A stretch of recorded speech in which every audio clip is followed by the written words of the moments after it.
মাননীয় মুখ্যমন্ত্রী মমতা বন্দ্যোপাধ্যায় বলেছিলেন, রিকোয়েস্ট করেছিলেন, আমিও তাই আমি এসেছি।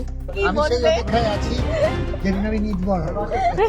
আমি তো রুদ্রদার একটা ইন্টারভিউ দেখে বলেছিলাম মুখ্যমন্ত্রী মমতা বন্দ্যোপাধ্যায়ের আহ্বানেই রাজনীতিতে যোগ দিয়েছিলাম। অনেক বেশি মার্জিনে জিতেছিলাম ভোটে, কিন্তু তারপরেও আমার কোনো অফিস ছিল না। উত্তরপাড়ার মাখলায় একটি ক্লাবে বসতাম, অফিসও পাইনি, সেখান থেকেই সব কাজ করতাম। যা যা কাজ করেছি সেই কার্যতালিকা সবাইকে দিয়েওছি।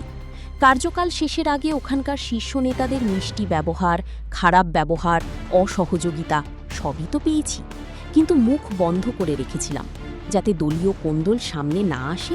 তাই চুপ ছিলাম, শুধুমাত্র মমতা বন্দ্যোপাধ্যায়ের মুখ চেয়ে। মাননীয় মুখ্যমন্ত্রী মমতা বন্দ্যোপাধ্যায় বলেছিলেন, তবে 5 বছর বিধায়ক পদে থাকার পরে কাঞ্চনের মনে হয়েছে রাজনীতির ময়দান তার জন্য নয়। কাঞ্চন এবার যোগ করেন, আমার পেশা অভিনয় করা। সেখান থেকে আমার মনে হয়েছিল হয়তো আমি বিধায়ক পদের যোগ্য নই।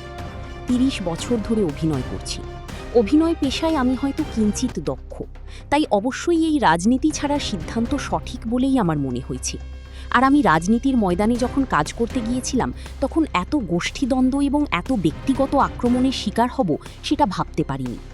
গোষ্ঠীদ্বন্দ্ব না থাকলেই এই পরাজয়টা হয়তো হতো না। তাও মনে হয়েছে সঠিক সময়ে সিদ্ধান্ত জানিয়েছিলাম। তবে এখানে নেই মানে যে ওখানে যাব সেটাও নয়, আমি কোথাও নেই। 5 বছরের কার্যকালই একটা কথা বলতে পারি, মাথা উঁচু করে শিরদাঁড়া সোজা করে বেরিয়ে এসেছি, কার্যকাল সম্পন্ন করেছি। উত্তরপাড়ার সবাইকে ধন্যবাদ। মঞ্চে এবং পর্দায় অভিনয় মিলিয়ে তার প্রায় 34 বছর হলো স্টুডিও পাড়ায়, তাই আপাতত এটা নিয়েই থাকতে চান কাঞ্চন।